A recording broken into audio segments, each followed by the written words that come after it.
I'm Sherilyn Skolnicki, and this is Brilliant Balance, the show for working women who are ready to shine. Each week, I bring you ideas, inspiration, and insight on balance, business, and getting it all done gracefully. You ready? Let's be brilliant. This is episode 266 of the Brilliant Balance podcast. Stress less during the holidays with these 4 reminders. Well, here we are, my friends, kind of knee deep in the very beginning of the holiday season. And I know that you're probably catching your breath and starting to make lists and thinking about all of the things that are coming up in the weeks ahead. This is right about the time of year when women, especially moms, tend to really hit the panic button a little bit because we start counting down how many days until various holiday milestones. And so with Thanksgiving just behind us and all of the December and January holiday events ahead, I think this is an important time to get our arms around the things that are coming at us and remember that this is supposed to be a really magical time of year. And if we tweak a couple of things and get ourselves in the right headspace, I think it's possible that we can have it feel that way, even for those of us who are responsible for creating a lot of the magic of the season. So I am going to break this down to 4 ideas for you today. Now, typically around the holidays, I do some kind of an episode that talks about this topic, and I've come at it from a lot of different angles over the last 5 years of podcasting. And also we've done some workshops and we do a lot of conversations with our client community at this time of year. So what I did for today's episode is just sat down with literally a blank sheet of paper and thought, if I could give them 4 big reminders, 4 big sort of giant Post-it notes I would want you to put on your forehead and keep there for the remainder of the season, what would they be? And that is what I'm going to share with you today. So kind of settle in, take a deep breath, get yourself a beverage, or kick back in the driver's seat of your car, wherever you are, and take a listen. And let's see if we can create a little bit more ease and flow throughout this upcoming season. All right. The first thing that is an important reminder is to make a holiday roadmap. So this is sort of the twist on what gets scheduled gets done, holiday style, right? So the best place to start with your holiday roadmap is like that brain dump or master list of all the things that come to mind when you think about, gosh, I have to do this, I need to do that, I'd like to do this other thing, listing out all of those various tasks and ideas that you have about the things that have to happen in the next month or so that you can turn them into a schedule, a plan, a calendar, whatever kind of metaphor works for you. So this is going to be your roadmap of what is getting done when, so that you can take this from a big mishmash of ideas into something that has a sequence. And as you're building your holiday roadmap, again, the first step is get everything out of your head and onto either paper or some kind of digital catching ground, like a Word document or a note on your phone or wherever you want to put this, so that you have something to work with to turn into a sequence. And then the next piece that I think is important is to have a calendar in front of you. So I typically start with my digital calendar. Often I end up printing like a blank calendar for the month of December because it's helpful to me to be able to look at just the holidays separately from all of the other things that are happening right in that month. And taking those activities and turning them into a sequence of which things have to happen kind of early and which things can wait until a little later in the month. Especially being mindful of things that have specific dates, like if you're getting tickets to a holiday show, or if your kids are involved in concerts or performances, or if you're traveling, like there's some things that already have date-specific anchors, and then you have to kind of work backwards from those to make sure that, hey, if they're in the performance, is there something special they have to wear, right? If you are taking them to a holiday church service, is there something that they need to have to wear to that or have ready for that? So being able to work backwards from some of those anchor points is helpful. I also think seeing all of the holiday related activities in one place helps you pace yourself, because a really important principle is to build in some downtime, in your overall calendar. And I really want to make sure that as you're looking at the month ahead, you don't immediately feel overwhelmed, right? If you're looking at everything coming up and thinking like you're starting to lose your breath a little and your chest is feeling heavy, that's a good sign that you may have overdone it in terms of what you're asking of yourself and of your family during this season. So proactively saying, hey, you know what? Even though that's a Friday or it's a weekend day in December, we aren't going to schedule anything at all, right? We're going to give ourselves kind of a free space on the board so that there's a little bit of recovery built in. That might be something like a Wednesday morning, where you block your calendar at work and say, I'm just not going to put anything in here so I can kind of take stock of where I am and look at this list again and see if I can knock some things out. So if I could get you to do one thing that would create a little bit more ease as you head into this season, it would be to proactively build in more downtime, right? And I want to remind you that even though I think it's really important to make a plan, it's probably helpful to view that as a plan A, because inevitably something will happen that will turn your plan a little bit upside down. And it's really important that we're able to stay flexible during a season like this, right? This is cold and flu season. Someone will probably get sick in your household. There could be bad weather that keeps everybody home from school for a day or more.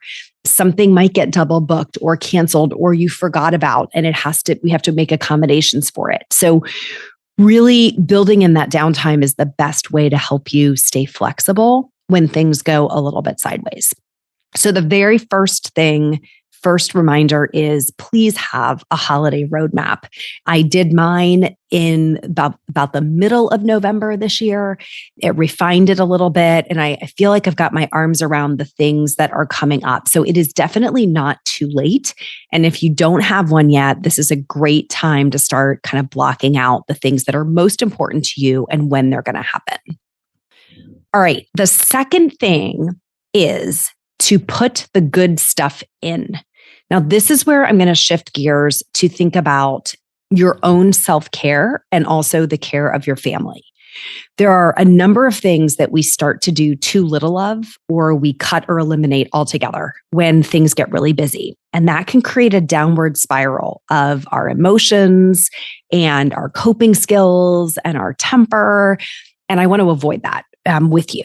So if we focus on what do we need to remember to put into our day or into our week, because it's good for us and it helps us stay regulated and level set, right? And healthy, we're going to have the energy that we need to do all these things that happen during the holiday season.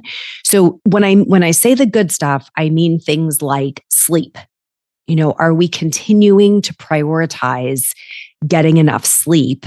And I know because I've done it. Like the first thing that we think we can live without during a busy season is sleep. And we start staying up late and getting up early to get extra things done.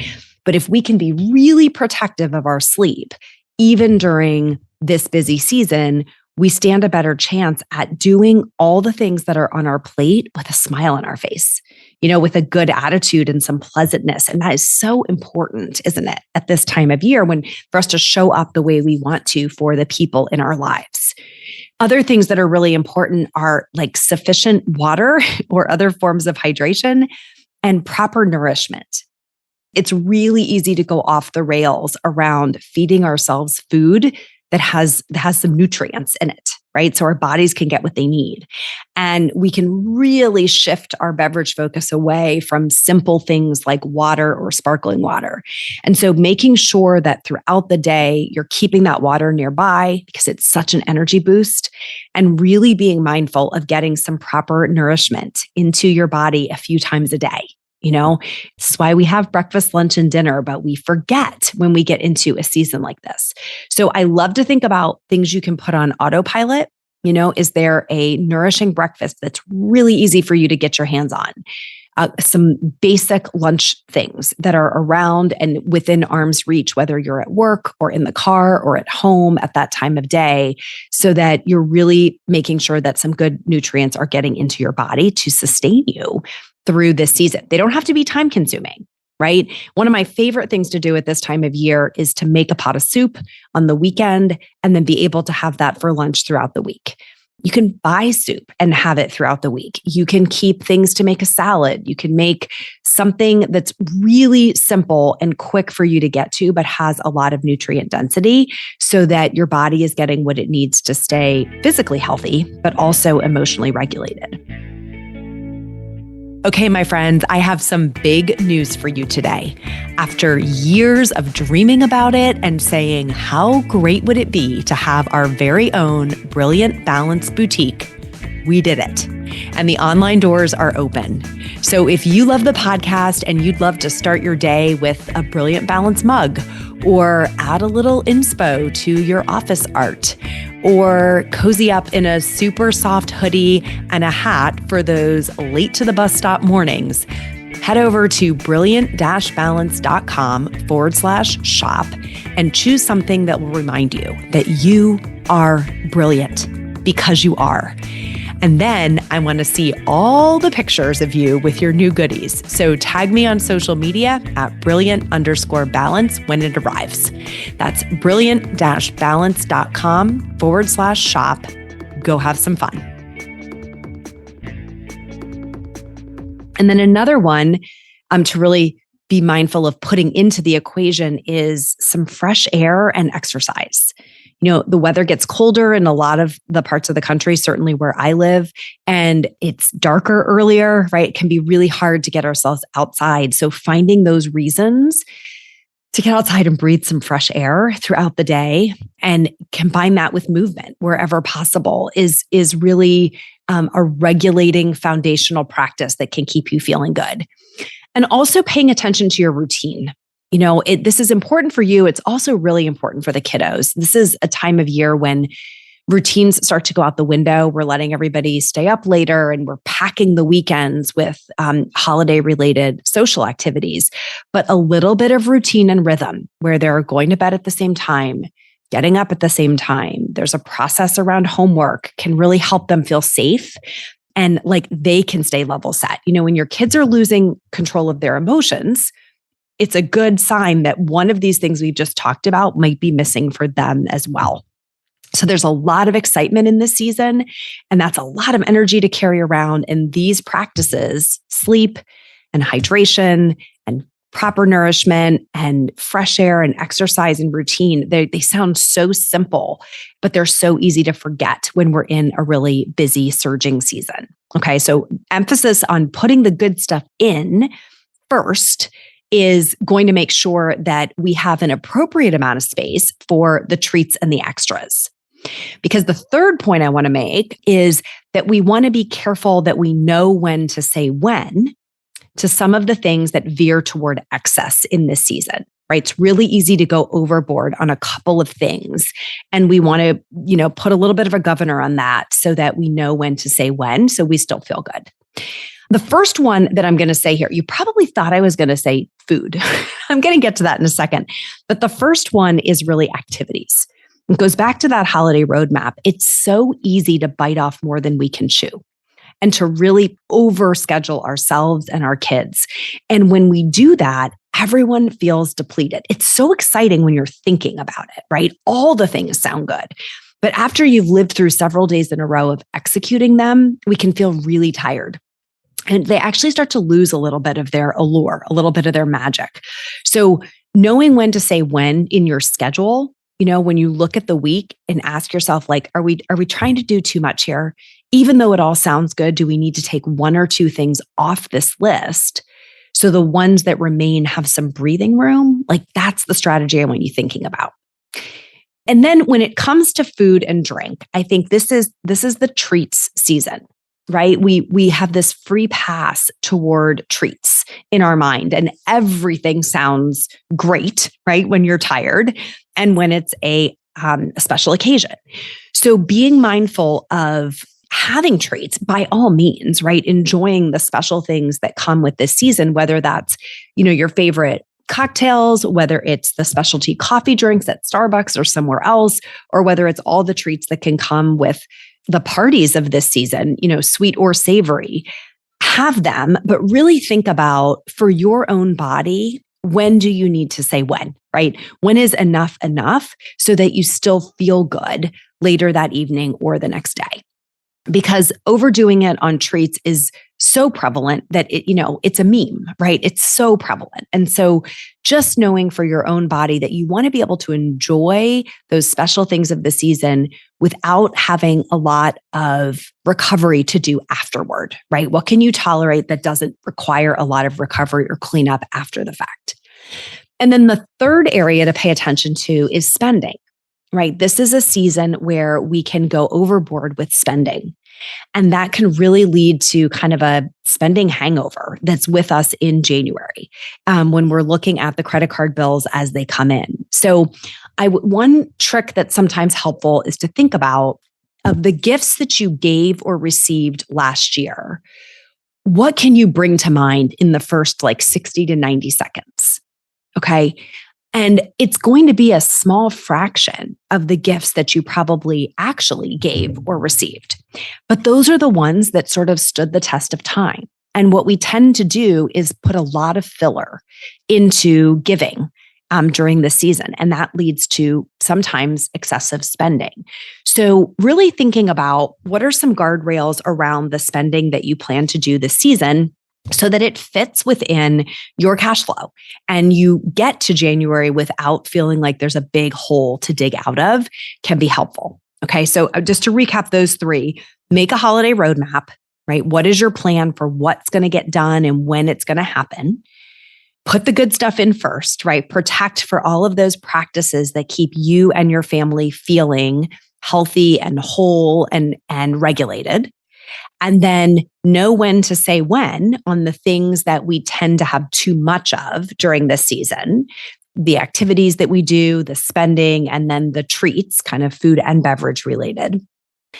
And then the fourth strategy that I would give you is really to think about shifting your focus outward, right? What can happen in this season is it can get almost a little competitive around decorations and who's done more things and who got the best gifts or gave the best gifts. And I think this is a time of year when we sort of instinctively are open to the ideas of gratitude and of giving, right? That kind of thanks and giving. I always love that St. Jude campaign that they call Thanks and Giving, because it's the time of year when we do remind ourselves of how much we have to be grateful for.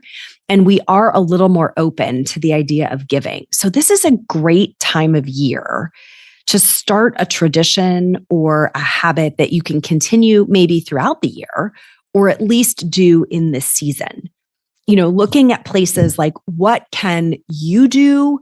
What could you do with a work group? What could you do within your family to go and bless someone else? And that could be something like, who at a local nursing home or elder care facility is not getting visitors at this time of year that would really just would welcome the opportunity to have someone visit them and spend a little time with them. That's free. It doesn't cost anything at all to go and give your time. It could be something like buying gifts for a giving tree, an angel tree, or one of the places where they collect holiday gifts for children and adults who may otherwise not receive a gift of something that they need. It could be a time of year when you consider adopting an animal. And I know it's one to be careful about, because you have to really be sure you're ready to care for that animal throughout the year. But it could be a time of year to adopt an animal, bring it into your family, and then have that gift of caring for that animal throughout the year. It could be a time where you get in touch with someplace like the Ronald McDonald House in your community, where they are housing families of sick children who are really extra stressed at this time of year, to see what would be helpful to those families while they're supporting their children and the children that they may still have at home. It could be something like taking lunch or coffee or hot chocolate to people who have to work during the holidays. There's so many people, certainly in healthcare, but also in a lot of our other public services who have to work during the holidays. And so being able to take them something that says, thank you and I see you during this season could be another opportunity. And there are just thousands more. But that notion of shifting your focus outward sort of immediately changes maybe the characteristic of how we think about the holidays. It can become a little performative sometimes and a little focused on us. And so the chance to just be reminded that this is a great time of year to shift our focus outward and really remember that a lot of the stress that we are creating for ourselves in this season is self-inflicted. And if we can find a little bit of ease and remember like the joy that's inherent in the season, I think it keeps us in a healthier perspective. And it's another way to tap into that ease and flow that I think we're all looking for during the season. So those are my 4 reminders of what we can do to stress less during the holidays, right? Having that holiday roadmap that gives us confidence that we know when certain things are going to happen, that there's nothing lurking out there that we haven't thought about. Being mindful of maintaining our good habits that keep us feeling healthy, being careful about excess in the places that we tend toward excess in this season, and then really shifting our focus outward to shift our perspective along with it. So that's my plan for the holiday season. And I hope there's a couple things in there that will inspire you to find a little bit more grace and a little bit more joy in the weeks ahead. That's all for today, my friends. Till next time, let's be brilliant.